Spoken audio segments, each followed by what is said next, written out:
Since there are millions of people starting to question the shape of the earth and how it moves, it's important that we go over all of the things that would have to be possible or seen throughout history for them to be right.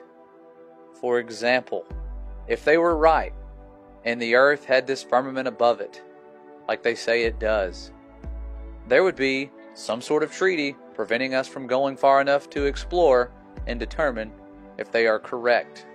And the world leaders would make sure that they kept this treaty in place throughout every war, every conflict, and they would do so peacefully.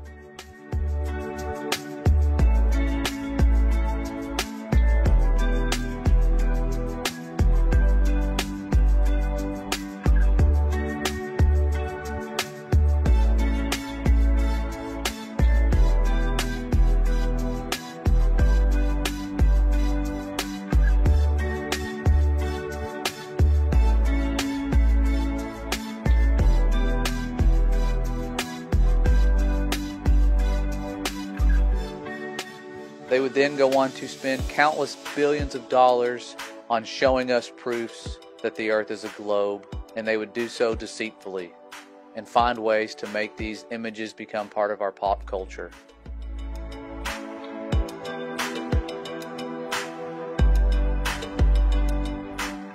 They would also create a design of creation that has the words of these false god names that the Bible tells us not to mention.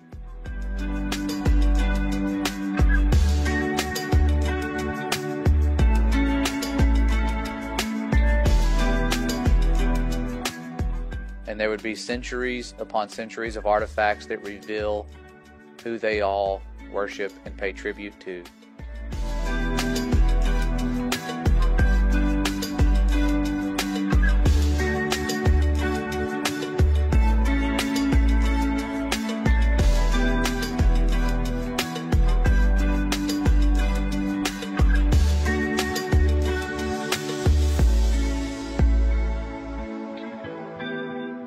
There would also be prophecies of this upcoming deception, a warning of how our thoughts would err concerning what's above us.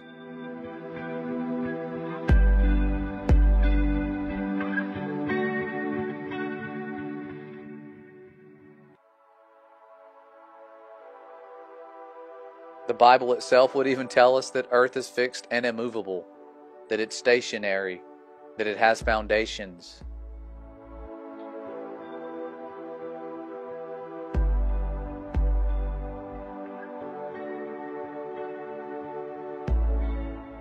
And if they were correct, everyday people would go out and do experiments that prove, beyond a shadow of a doubt, that water doesn't curve. And they would repeat these observations time and time again.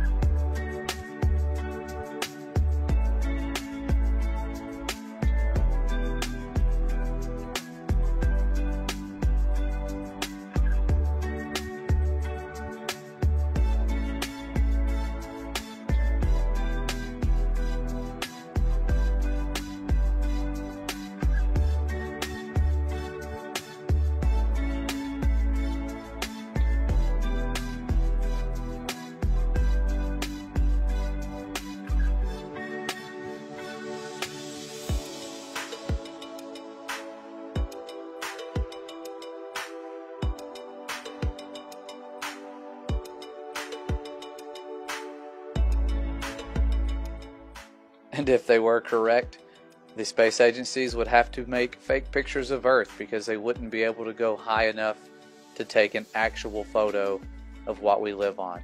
Their own animators would have to admit that the Earth was photoshopped because it has to be. It is photoshopped, but it's has to be. It is photoshopped, but it's has to be. It just didn't look realistic. It looks kind of flat. It looks kind of flat. There's artistry to creating the world.